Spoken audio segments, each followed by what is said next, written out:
റോബിൻജി good morning. Good morning. രാവിലെ എനിക്ക് ചോദിക്കാനുള്ള ചൈനയുടെ കാര്യമാണ്.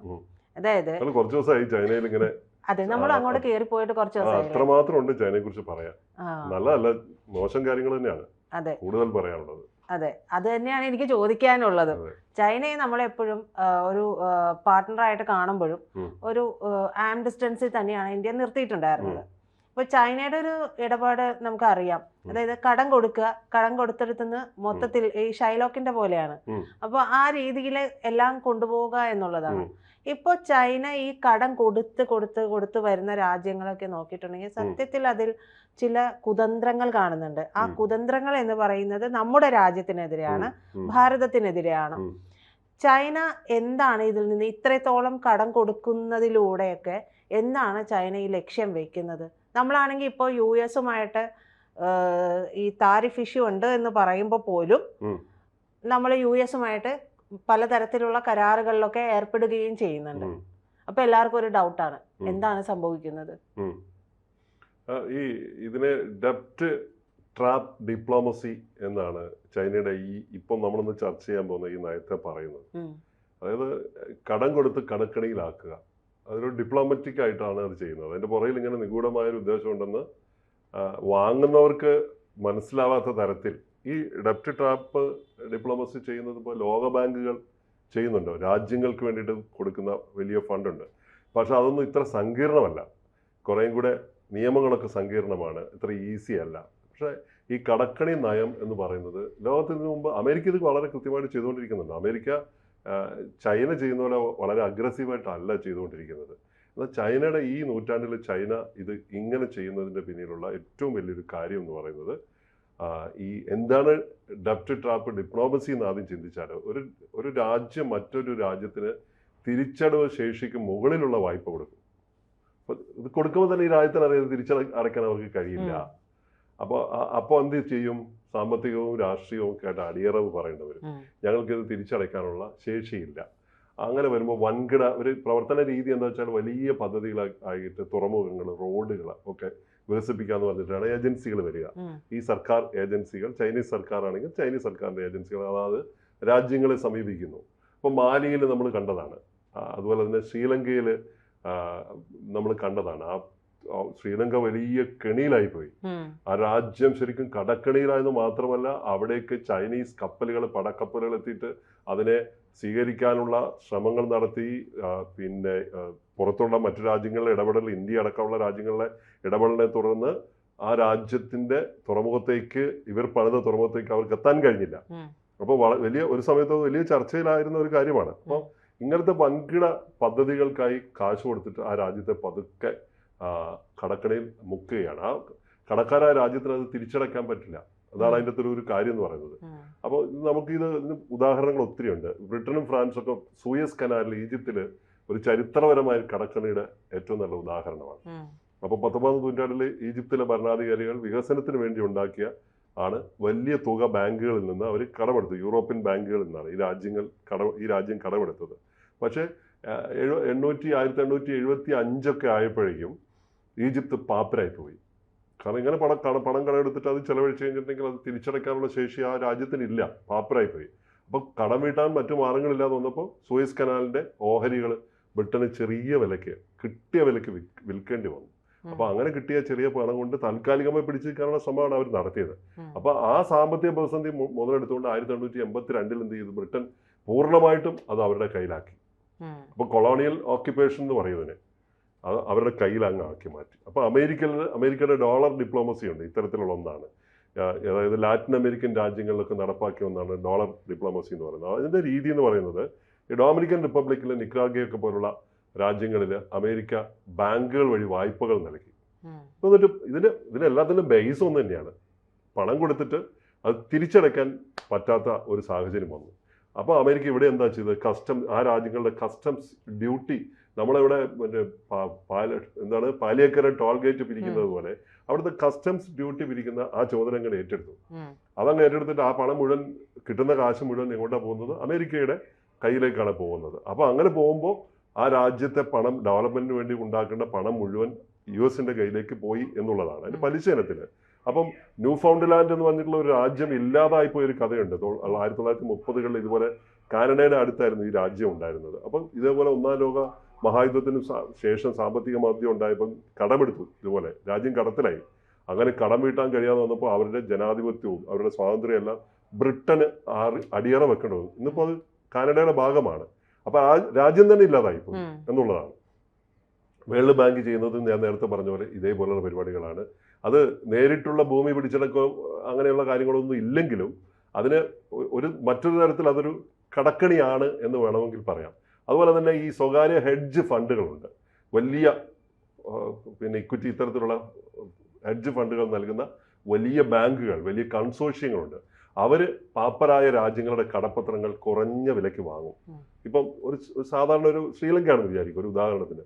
അവരുടെ കടപ്പത്രങ്ങൾ കുറഞ്ഞ വിലയ്ക്ക് വാങ്ങിച്ചിട്ട് ആ തിരിച്ചടയ്ക്കാൻ നിവൃത്തിയില്ലാതെ ആ രാജ്യത്തിനെതിരെ കേസ് കൊടുക്കും. അന്താരാഷ്ട്ര കോടതികളിലൊക്കെ കേസ് കൊടുത്തിട്ട് അതിന്റെ മുഴുവൻ ഫണ്ടുകളും തിരിച്ചു പിടിക്കുന്ന ഒരു പരിപാടിയാണ്. അപ്പൊ ഇങ്ങനെയുള്ള ഒരു സ്വകാര്യ കമ്പനി, ഒരു കൺസോർഷ്യം അർജന്റീനയുടെ ഒരു നാവിക സേനയുടെ കപ്പൽ ഒരിക്കലും ഇങ്ങനെ അവർ അക്വയർ ചെയ്തു.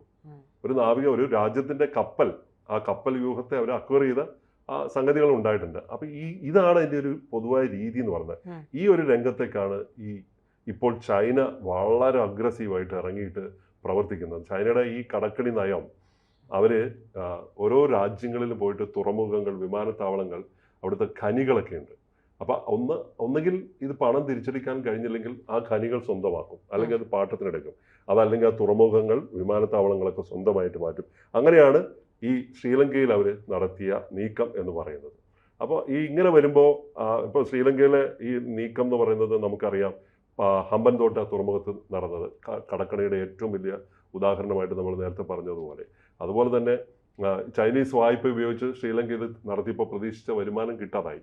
അപ്പോൾ കടം തിരിച്ചടയ്ക്കാൻ കഴിയാതെ വന്നതോടെയാണ് 2017 ശ്രീലങ്കയ്ക്ക് ഈ തുറമുഖം 99 വർഷത്തേക്ക് ചൈനയ്ക്ക് പാട്ടത്തിന് കൊടുക്കേണ്ടി വന്നു. ഒന്നുകിൽ പാട്ടം അല്ലെ വിൽക്കുക. ഇത് രണ്ടിലേതെങ്കിലും ഒന്നാണ് സാധാരണ ചെയ്യാറ്. അപ്പൊ തൊട്ടടുത്ത് ഈ ഇന്ത്യയുടെ തൊട്ടടുത്ത് ചൈനയ്ക്ക് ഒരു താവളം ലഭിച്ചു എന്നതാണ് അവരെ സംബന്ധിച്ച് ഏറ്റവും വലിയ സന്തോഷം, നമുക്ക് ഏറ്റവും വലിയ ഭീഷണി എന്ന് പറയുന്നത്. അതുപോലെ തന്നെ മറ്റൊന്നാണ് ചൈന പാകിസ്ഥാൻ എക്കണോമിക് കോറിഡോർ. ഇതും ഇത്തരത്തിലുള്ള ഒരു പദ്ധതിയാണ്. അത് മുന്നോട്ട് കൊണ്ടുപോകാൻ പോലും പറ്റാതെ പാകിസ്ഥാൻ കിടന്ന് ഉഴറുന്ന കാഴ്ചയാണ്. ബില്യൺ കണക്കിന് പണമാണ് അവിടെ ചൈന മുടക്കിയത്. ഗ്വാദർ തുറമുഖം ഇതിന്റെ ഭാഗമാണ്. ഗ്വാദറിലുള്ള തുറമുഖം ഇതിന്റെ ഭാഗമാണ്. പാകിസ്ഥാൻ ഇപ്പോൾ വലിയ സാമ്പത്തിക പ്രതിസന്ധിയിലായതുകൊണ്ട് തന്നെ അത് മുന്നോട്ട് കൊണ്ടുപോകാൻ കഴിയാത്ത സാഹചര്യത്തിൽ പൂർണ്ണ നിയന്ത്രണം ഭാവിയിൽ അത് ചൈനയുടെ കയ്യിലേക്ക് വരും. ആഫ്രിക്കൻ രാജ്യങ്ങളിലേക്ക് പോയ ജിബൂട്ടിയിൽ ഇതേ അവസ്ഥയുണ്ട്. സാംബിയ, കെനിയ തുടങ്ങിയ രാജ്യങ്ങളിൽ ചൈന ഇതുപോലെ വൻ നിക്ഷേപം നടത്തിയിട്ടുണ്ട്. ഈ ജിബൂട്ടിയിൽ വിദേശ സൈനിക താവളം ആദ്യമായിട്ട് ചൈന സ്ഥാപിച്ച ജിബൂട്ടിയിലാണ്. ചൈനയുടേതായിട്ട് വിദേശത്തുള്ള ആ രാജ്യത്തിന് പുറത്തുള്ള ആദ്യത്തെ സമ്പൂർണ്ണ അവരുടെ അധീനതയിലുള്ള സൈനിക താവളമാണ് അതെന്ന് പറയുന്നത്. ആ മേഖലയിൽ അവരുടെ ആധിപത്യം നടത്താനുള്ള ഒരു കേന്ദ്രമായിട്ട് തന്നെ മാറ്റി. മാലിദ്വീപിലാണെങ്കിൽ ഇന്ത്യൻ മഹാസമുദ്രത്തിൽ നമുക്കറിയാം, മാലിക്ക് കടം കൊടുത്തിട്ട് മാലിയും ഇന്ത്യയും തമ്മിൽ വലിയ ഇഷ്യൂസ് ഉണ്ടായി. അവസാനം ഇന്ത്യക്കെതിരായി മാലിദ്വീപ് നീങ്ങി ടൂറിസം മേഖലയെ തകർക്കാൻ വേണ്ടി ഒരു ആഹ്വാനം നടത്തി. നമ്മൾ കണ്ടു ഇന്നലെ പ്രജിത പറഞ്ഞ പോലെ നമ്മുടെ പ്രധാനമന്ത്രി ആൻഡമാൻ നിക്കോബാർ ദ്വീപുകളിൽ ലക്ഷദ്വീപിൽ പോയിട്ട് ചെയറിട്ടിരുന്ന ഒരു കാഴ്ചയുണ്ടായിരുന്നു. ആ ഒരു ഇരിപ്പെന്ന് പറഞ്ഞ ഒരു രാജ്യത്തിന്റെ ഇക്കണോമിക് തന്നെ തകർക്കുന്ന ഒരു ഇരിപ്പായിരുന്നു അത്. അപ്പൊ അത്തരത്തിലുള്ള കാര്യങ്ങളൊക്കെ ഉണ്ടാവാൻ കാരണം എന്ന് പറഞ്ഞാൽ ചൈനയുടെ ഈ ഒരു കാര്യമാണ്. അപ്പൊ ചൈന എന്താ ലക്ഷ്യമിടുന്നത്? കേവലം ഇവർക്ക് പലിശ മാത്രമല്ല, ബെൽറ്റ് ആൻഡ് റോഡ് ഇനിഷ്യേറ്റീവിലൂടെ ലോക വ്യാപാരത്തിന്റെ നിയന്ത്രണം കയ്യിലാക്കുക എന്നത് ചൈനയുടെ വലിയ ലക്ഷ്യമാണ്. സൈനിക മേധാവിത്വം വലിയൊരു ലക്ഷ്യമാണ്. ഒരുപാട് അമേരിക്കയെ പോലെ പല രാജ്യങ്ങളിലും സൈനിക താവളങ്ങൾ ഉണ്ടാക്കി ആ മേഖലയിൽ ഇന്ത്യയെ വളയുക എന്നതാണ് അവരുടെ ഒരു പ്രത്യേകമായിട്ടുള്ള ഉദ്ദേശം എന്ന് പറയുന്നത്. അതിന് സ്ട്രിങ് ഓഫ് പേൾസ് എന്നാണ് അതിന് പറയുക. മുത്തുമാല തന്ത്രം മലയാളത്തിൽ വേണമെങ്കിൽ പറയാം. സ്ട്രിങ് ഓഫ് പേൾസ് ഇന്ത്യൻ മഹാസമുദ്രത്തിൽ ചുറ്റുമുള്ള അയൽ രാജ്യങ്ങളിൽ അവിടെ ഇവിടെയൊക്കെ ആയിട്ട് ഇത്തരത്തിലുള്ള താവളങ്ങൾ ഉണ്ടാക്കി, ഇടങ്ങൾ ഉണ്ടാക്കിയിട്ട് നമ്മളെ വളയുക എന്നുള്ളതാണ്. അപ്പോൾ ഹോങ്കോങ്ങിൽ തുടങ്ങി ആഫ്രിക്കയിൽ സുഡാൻ വരെ നീളുന്ന ഈ ശൃംഖലയെ നമ്മുടെ ദേശീയ സുരക്ഷയ്ക്ക് വലിയ ഒരു ഭീഷണിയായിട്ട് മാറാൻ സാധ്യതയുണ്ട്. അപ്പോൾ ഇന്ത്യ ഇതിന് ഓപ്പോസിറ്റായിട്ട് പിന്നെ നമ്മളും ചില കാര്യങ്ങളൊക്കെ ചെയ്യുന്നുണ്ട് കേട്ടോ. നമ്മൾ ചെയ്യുന്ന ചില പ്രവൃത്തികൾ എന്ന് പറയുന്ന മ്യാൻമറിൽ സിത്ത് ആൻഡ് കൊക്കോ ദ്വീപുകൾ ഇന്ത്യയുടെ കിഴക്കൻ തീരത്തിന് ഭീഷണിയായിട്ടുള്ള ഒരു ഏരിയ ആണിത്. അപ്പം മ്യാൻമറിൽ കൊക്കോ ദ്വീപുകൾ നമ്മൾ സ്റ്റേഷനുകൾ സ്ഥാപിക്കുന്നുണ്ട്. ബംഗ്ലാദേശിൽ ചിറ്റഗോങ് കുന്നുകളിലുണ്ട്, അതുപോലെ മറ്റ് സ്ഥലങ്ങളുണ്ട്. അപ്പം ഇങ്ങനെയൊക്കെ നമ്മൾ ചെയ്യുമ്പോഴും നമ്മളെ ഈ പ്രവൃത്തിയെ നെക്ലേസ് ഓഫ് ഡയമണ്ട്സ് എന്നാണ് വിളിക്കുന്നത്. നെക്ലേസ് ഓഫ് അവരുടെ മുത്തുമാലയ്ക്ക് പകരം നമ്മൾ നെക്ലേസ് ഓഫ് ഡയമണ്ട്സ് എന്ന് പറഞ്ഞിട്ടുള്ള ഒരു പദ്ധതി. ഇറാനിലെ ചാമ്പകാർ തുറമുഖം നമ്മുടെ ഇങ്ങനെ ഒരു തന്ത്രപ്രധാനമായ ഒരു നീക്കമാണ്. ഇന്തോനേഷ്യയിലെ സബാങ് തുറമുഖം ഇങ്ങനെ ഒരു വലിയ നീക്കമാണ്. ഒമാനിലെ ദുഃഖും എന്ന അറേബ്യൻ കടലിലെ ഒമാനിലെ ഈ തുറമുഖം ഇന്ത്യൻ നാവികസേനയ്ക്ക് ഉപയോഗിക്കാവുന്ന ഒരു നീക്കമാണ്. വിയറ്റ്നാമിലും ജപ്പാനിലും ഇത്തരത്തിലുള്ള നീക്കങ്ങളുണ്ട്. ആൻഡമാൻ നിക്കോബാർ ദ്വീപുകളിലുണ്ട്. അതിനെ ഒരു മുങ്ങാത്ത വിമാന പടക്കപ്പൽ എന്ന രീതിയിൽ ഇന്ത്യ വൻതോതിൽ അവിടെ സൈന്യവൽക്കരിച്ചുകൊണ്ടിരിക്കുകയാണ്. അപ്പോൾ ഈ മുത്തുമാലയും വജ്രമാലയും തമ്മിലുള്ള ഒരു ഏറ്റുമുട്ടൽ വേണമെങ്കിൽ നമുക്ക് അങ്ങനെ പറയാം. ഈ ചൈനയുടെ ഈ മുത്തുമാലയും നമ്മുടെ വജ്രമാലയും തമ്മിലുള്ള ഒരു ഏറ്റുമുട്ടൽ, നമ്മളെ വളഞ്ഞുകൊണ്ടിരിക്കുന്ന ഇത്തരത്തിലുള്ള വായ്പകൾ കൊടുത്തുകൊണ്ട്, ഇത് നമ്മളെ ഈ ഇന്നലെ നമ്മൾ ചർച്ച ചെയ്ത പോലെ ചൈനയുടെ ഇന്റലിജൻസ് നടത്തുന്ന ചില വളരെ കൃത്യമായി ചില സ്ട്രാറ്റജിക്കൽ മൂവ്മെന്റിൽ ഒന്നാണ് ലോകത്തുള്ള എല്ലായിടത്തും ആപ്ലിക്കേഷൻസിലൂടെ പണം കടം കൊടുത്തിട്ട് അവരുടെ ഡയറ്റുകൾ സംഘടിപ്പിച്ച് അവരെ പാപ്പരാക്കുന്ന ഒരു തന്ത്രം എന്ന് പറയുന്നത്. എന്ന് പറഞ്ഞ പോലെ നമ്മുടെ നാട്ടിലുണ്ട് ഇത്തരത്തിലുള്ള ഈ പണം കടം കൊടുത്തിട്ട് പാപ്പരാക്കുന്ന സാധാരണ മനുഷ്യർ പോയിട്ട് അതിൻ്റെ അകത്ത് പോയി വീട് അമിതമായി പലിശ വാങ്ങിച്ചു. പണ്ട് നമ്മൾ വട്ടിപ്പലിശ എന്നൊക്കെ പറയും. ഇപ്പോൾ അതിവിടെ നിയമം കൊണ്ട് നിരോധിച്ചിട്ടുണ്ട്. എങ്കിലും അത്തരം ആളുകളൊക്കെ ഇപ്പോൾ കുറവാണ്. ഇപ്പോൾ അത് രാജ്യങ്ങൾ തമ്മിലാണ് ചെയ്യുന്നത്. അപ്പോൾ ചൈനയുടെ ഇത്തരത്തിലുള്ള ഓരോ നീക്കത്തെയും നമ്മുടെ രാജ്യം നമുക്ക് വജ്രമാലകൾ കൊണ്ട് നമ്മൾ അതിനുള്ള തിരിച്ചു മറുപടി ചെയ്യുന്നുണ്ട്. എങ്കിൽ പോലും നമ്മളെ വളയുന്നവരെ അതിനേക്കാൾ വലിയ വളയൽ നമ്മൾ നടത്തിക്കൊണ്ട് നമ്മൾ നീങ്ങുന്നുണ്ട്. പക്ഷേ ചൈനയുടെ ഈ ഒരു ആംഗിൾ, അവരുടെ രീതി ഇങ്ങനെയാണ്. അവരെന്ത് ചെയ്യുമ്പോഴും വളരെ ശ്രദ്ധയോടെ ലോകം ഉറ്റുനോക്കും. അവരെ വിശ്വസിക്കുന്നില്ല ലോകം എന്നുള്ളതാണ്. ആ വിശ്വാസമില്ലായ്മയാണ് ചൈനയുടെ ഏറ്റവും വലിയ ബലഹീനതയായിട്ട് കണക്കാക്കേണ്ടത്. കൂടുതൽ വാർത്തകളും വിശേഷങ്ങളും നിങ്ങളിലേക്ക് എത്താൻ ABC മലയാളം സബ്സ്ക്രൈബ് ചെയ്യുക, ബെൽ ബട്ടണും അമർത്തുക.